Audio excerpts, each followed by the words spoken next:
है आप सभी का स्वागत है साइंस की क्लास में। और हम चैप्टर कर रहे थे प्रकाश परावर्तन एवं अपवर्तन अर्थात लाइट रिफ्लेक्शन एंड रिफ्रैक्शन। और इस चैप्टर का ये पार्ट नंबर 3 है अर्थात ये इसकी क्लास तीसरी है। तो आगे हम आज बात करेंगे क्या, जो आपका दर्पण है उससे संबंधित पद के बारे में बात करेंगे। जो गोलीय दर्पण है, स्फेरिकल मिरर है, उनके बारे में। तो आज हमारे पास आता है गोलीय दर्पणों के लिए सामान्य शब्द या पद। सबसे पहले हमारे पास आता है ध्रुव, जिसको इंग्लिश में बोलते हैं पोल। ये गलत लिखा हुआ है हिंदी में ऐसे लिखते हैं ध्रुव, ठीक है। और इंग्लिश में क्या बोलते हैं, पोल बोलते हैं। तो गोलीय दर्पण, और गोलीय दर्पण कितने प्रकार के होते हैं, दो प्रकार के, अवतल दर्पण और उत्तल दर्पण। तो गोलीय दर्पण के परावर्तक पृष्ठ के केंद्र को दर्पण का क्या कहते हैं, ध्रुव कहते हैं। तो देखिए हमारे पास पहला तो था अवतल दर्पण, अवतल दर्पण जिसको कनकेव मिरर बोला जाता है। किस प्रकार का था ये इस प्रकार का था, जिसकी उभरी हुई सतह पर तो क्या थी, पॉलिश की हुई थी, ये पॉलिश की हुई थी।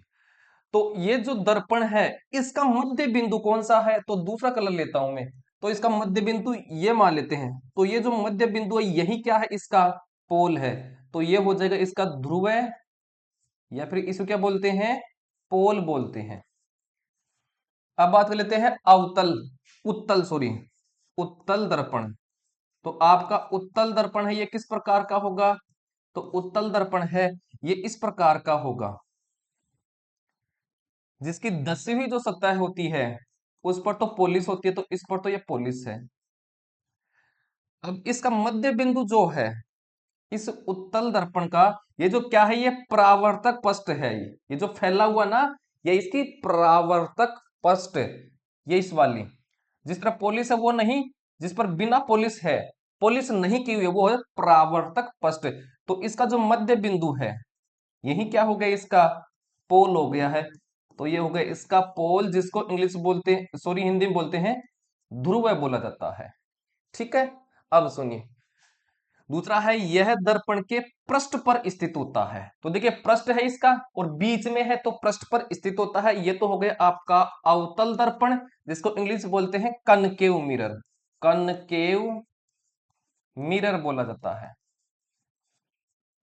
और ये क्या हो गया, कॉन्वेक्स मिरर, कॉन्वेक्स मिरर हो गया है, ठीक है।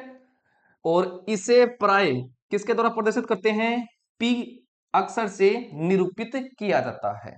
तो ये तो होता क्या आपका ध्रुव अर्थात पोल के बारे में। पोल क्या होता है, गोलीय दर्पण का जो परावर्तक पृष्ठ होता है, रिफ्लेक्टेड जो सरफेस होती है उसका केंद्र, देखिए ये केंद्र है, ये जो परावर्तक पृष्ठ है इसका जो केंद्र होता है यही क्या कहलाता है, पोल कहलाता है।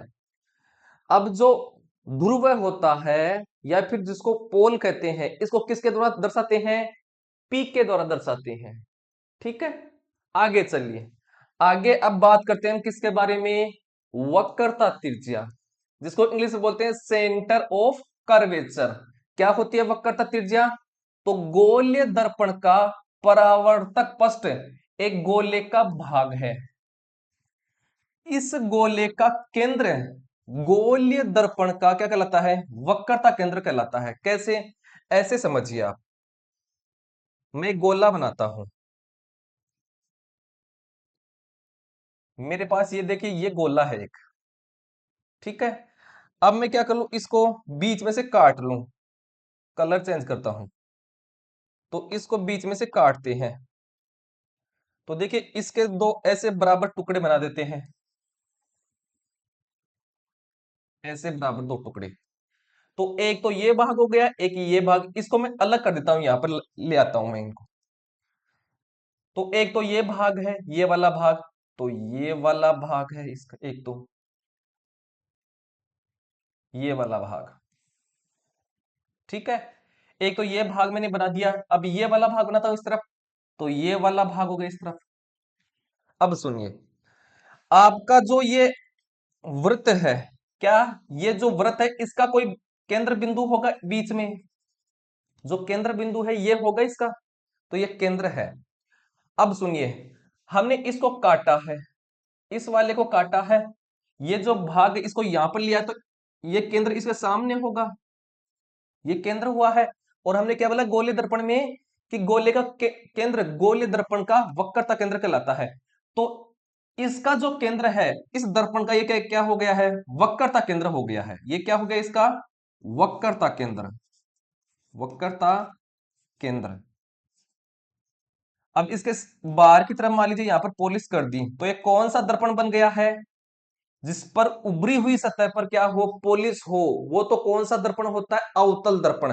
तो ये जो दर्पण है ये क्या है, अवतल दर्पण, अवतल दर्पण। और ये है, इस पर मैं क्या कर दूं, दसी हुई सतह पर क्या कर दूं, पॉलिश कर दूं, तो ये क्या हो जाएगा, उत्तल दर्पण, उत्तल दर्पण। और उत्तल दर्पण इसका केंद्र बिंदु किस तरफ होगा, इस तरफ होगा ना, पीछे की तरफ। तो ध्यान रखना, उत्तल दर्पण में जो आपका क्या केंद्र होता है, वक्रता जो केंद्र होता है, सेंटर ऑफ कर्वेचर होता है, वो परावर्तक जो पृष्ठ होती है उसके पीछे होता है। और अवतल दर्पण में जो वक्रता केंद्र होता है वो परावर्तक पृष्ठ के आगे की तरफ होता है या सामने होता है। ध्यान में रखना है दोनों बात, ठीक है। अब सुनिए इसमें आगे, तो ये तो समझ में आ गया होगा कि वक्रता केंद्र क्या होता है। अब सुनिए, यह अक्सर सी से निरूपित किया जाता है। तो वक्रता केंद्र को अर्थात सेंटर ऑफ कर्वेचर को कैपिटल सी के द्वारा प्रदर्शित किया जाता है। यह दर्पण का भाग नहीं होता है, ध्यान में रखना है कि जो वक्रता केंद्र है वो दर्पण का भाग नहीं है। देखिए ये तो जिस गोले को काट करके ये दर्पण बनाए गए हैं उसका केंद्र क्या है, ये वक्रता केंद्र कहलाता है। तो जो वक्रता केंद्र जो होता है ये इन दर्पण का भाग नहीं होता है, पार्ट नहीं होता है, ध्यान में रखना ये वाली बात। तो यह दर्पण का भाग नहीं होता है। अगला है, यह परावर्तक पृष्ठ के बाहर स्थित होता है। ये परावर्तक पृष्ठ है तो बाहर ही है, इसके भी बाहर है और इसके भी बाहर ही है, लेकिन ये दर्पण का भाग नहीं होता है। तो इस प्रकार से होता है वक्रता के अंदर, जिसको इंग्लिश में बोलते हैं सेंटर ऑफ कर्वेचर बोला जाता है। आगे देखिए, आगे चलते हैं हम। आगे हमारे पास आता है वक्रता त्रिज्या, जिसको इंग्लिश में बोलते हैं रेडियस ऑफ कर्वेचर बोला जाता है। वक्रता त्रिज्या क्या होती है सुनिए, तो गोलीय दर्पण का परावर्तक पृष्ठ जिस गोले का भाग है उसकी त्रिज्या दर्पण की वक्रता त्रिज्या कहलाती है। कैसे, सुनिए, पहले मैं एक क्या बनाता हूं, गोला बनाता हूं। तो ये मेरे पास क्या है, एक गोला है, ये है गोला। अब इसका केंद्र बिंदु होगा, कोई भी गोला होता है उसका बीच में जो केंद्र होता है, सेंटर होता है, ये इसका क्या हो गया, केंद्र हो गया है। अब केंद्र से जो इस वर्त की जो परिधि है, कलर चेंज करता हूं एक बार में, ये लीजिए कलर लेता हूं।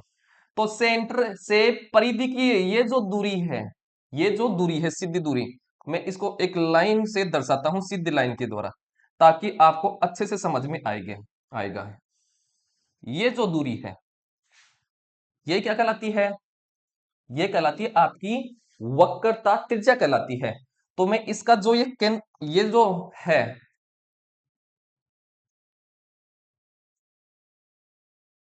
ये तो क्या हो गया है, वक्रता केंद्र, केंद्र है ये तो, जो ये केंद्र है तो केंद्र है, जो ये मिड पॉइंट है इस वृत्त का, ये तो क्या हो गया है, केंद्र हो गया, सेंटर हो गया है। इसको मैं क्या मान लेता हूं, ए मान लेता हूं, सॉरी, तो इसको मान लेता हूं ए और इसको मान लेता हूं बी। तो ए और बी के बीच की जो दूरी है यही क्या कहलाती है, वक्रता त्रिज्या कहलाती है, ठीक है। अब देखिए इसको मैं क्या कर दूं, दो भागों में बांट दूं, दो भागों में बांट देता हूं इसको मैं,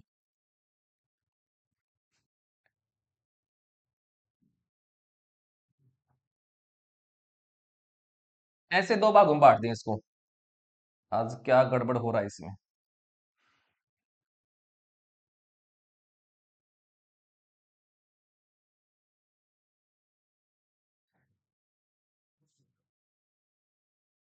ये मैंने इसको दो भागों में बांट दिया। अब देखिए इसके दो भाग बन गए हैं। अब दो भाग, एक तो ये भाग बन गया, एक ये भाग। तो देखिए मैं इनको अलग कर देता हूं। ठीक है, तो एक तो ये भाग हो गया है, इधर वाला ये भाग हो गया ना, और एक ये भाग हो जाएगा, तो एक ये भाग हो गया है। अब देखिए इसके आगे ये केंद्र है, ये केंद्र है इसका। तो इस केंद्र से और इस पृष्ठ के बीच की जो सीधी दूरी है, यही क्या कहलाती है? यही कहलाती है वक्रता त्रिज्या कहलाती है, वक्रता त्रिज्या। और इससे ये केंद्र से इसकी ये वाली दूरी, ये क्या हो जाएगी? ये केंद्र हो गया है, ये दूरी क्या हो गई है? वक्रता त्रिज्या हो गई है। अब देखिए इस वाले को मैं पीछे क्या कर दूं? पॉलिश कर दूं। तो उभरी हुई सतह पर जिस दर्पण में पॉलिश की होती है वो कौन सा दर्पण हो जाता है? अवतल दर्पण। तो ये हो गया है अवतल दर्पण। और जिसमें क्या धसी हुई सतह पर पॉलिश कर दी जाए, तो ये धसी हुई सतह है, तो इस पर पॉलिश कर दी, तो ये कौन सा दर्पण हो गया है? उत्तल दर्पण।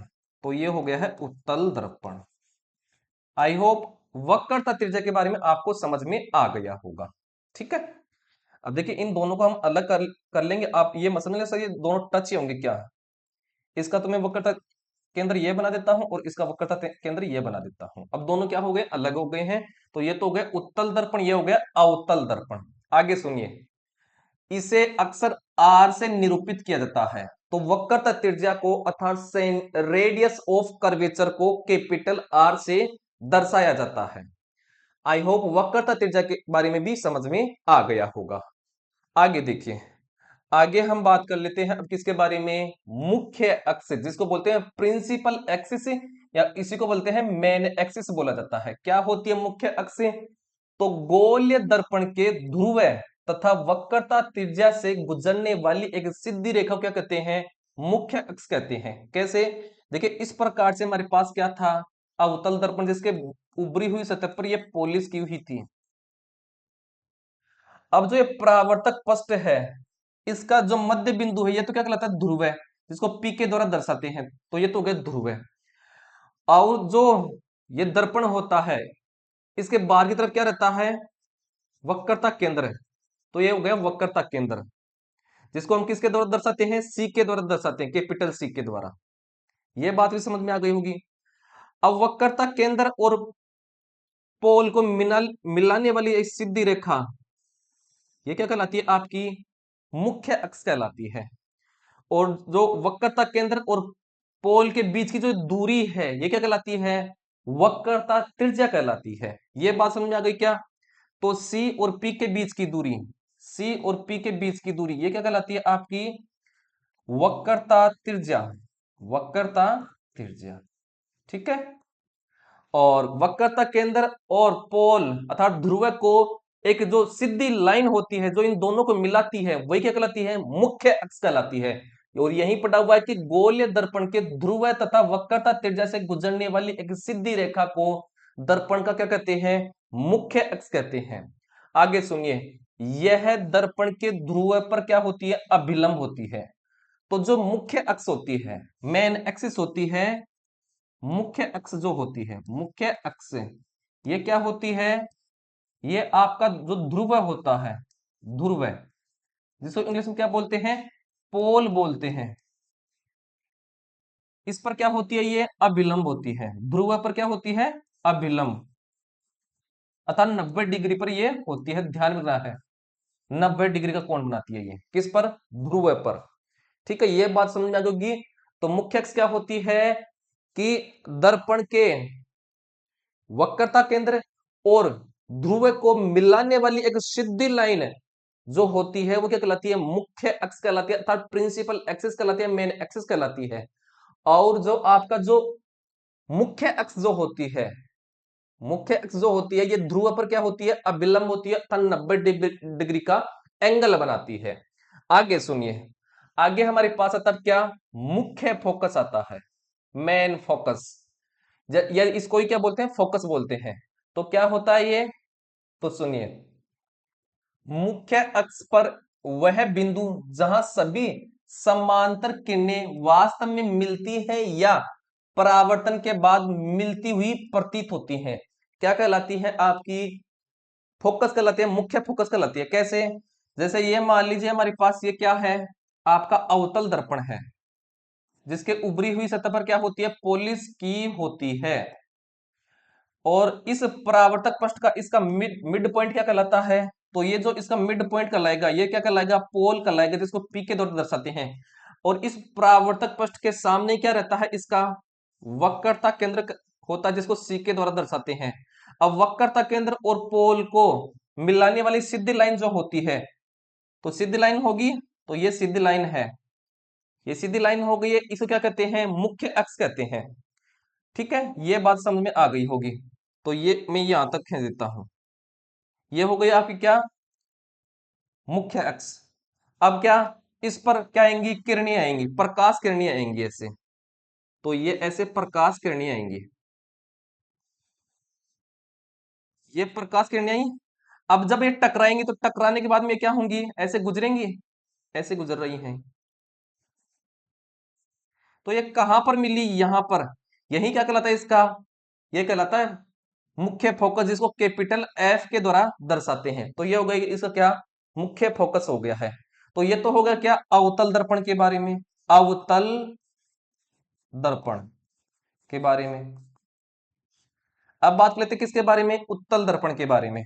तो उत्तल दर्पण किस प्रकार का होगा, इस प्रकार का होगा, जिसकी दसी हुई सतह पर क्या होगा, पॉलिश की होगी।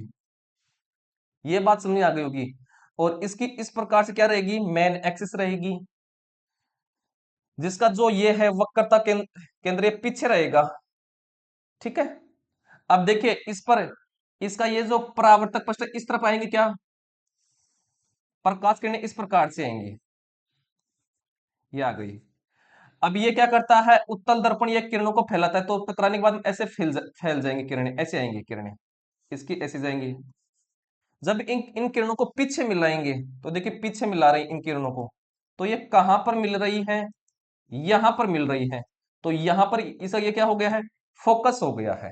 ठीक है, तो ये हो गया इसका फोकस। तो ये कौन सा दर्पण है, उत्तल दर्पण, उत्तल दर्पण। और उत्तल दर्पण का एक दूसरा क्या नाम है, अपसारी दर्पण। क्यों है, क्योंकि ये किरणों को फैलाता है। कैसे, देखिए ये किरणें आई, तो किरणों को ये इसने टकराने के बाद में इसने क्या कर दिया है, फैला दिया है। क्या कर दिया है, फैला दिया इसने किरणों को। ठीक है, तो इसने किरणों को फैला दिया है।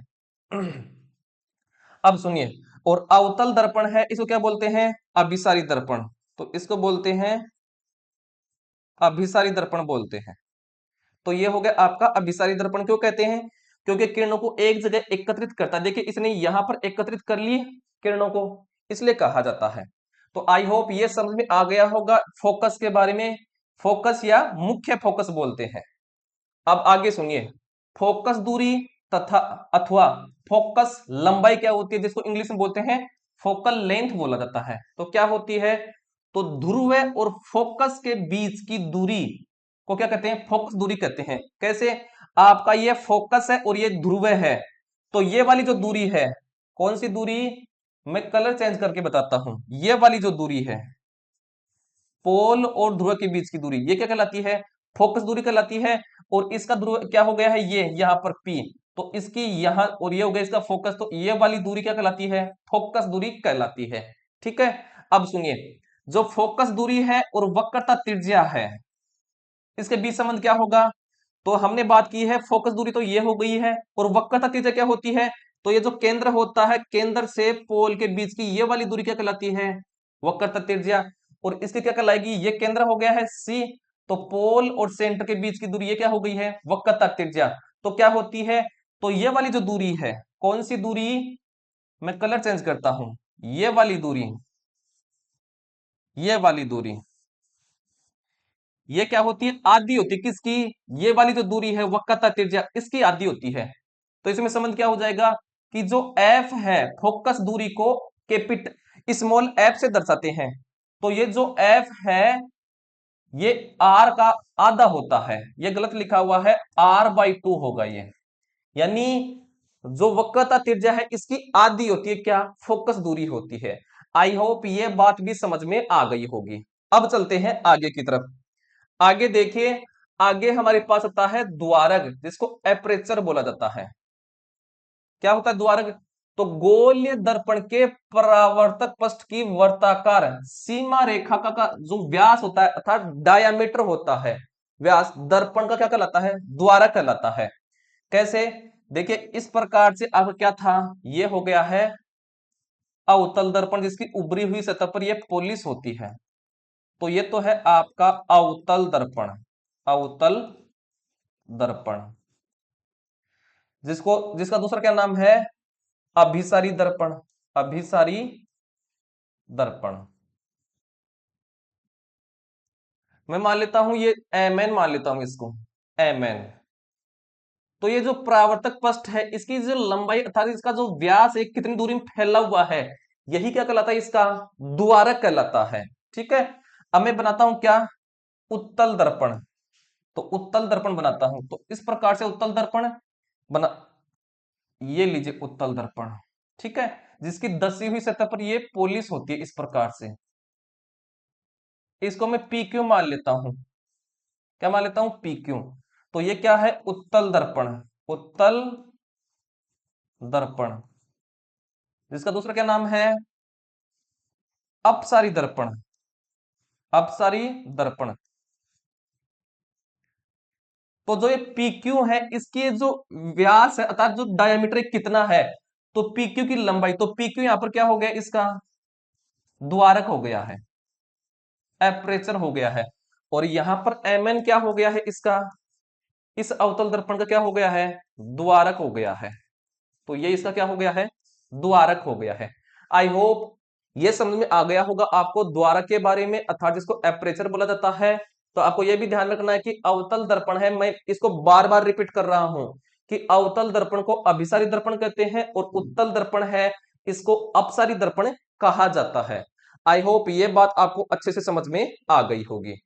तो हम आज के लिए इतना ही करते हैं, मिलते हैं अगली क्लास में इससे आगे के टॉपिक के साथ। तब तक के लिए जय हिंद, वंदे मातरम।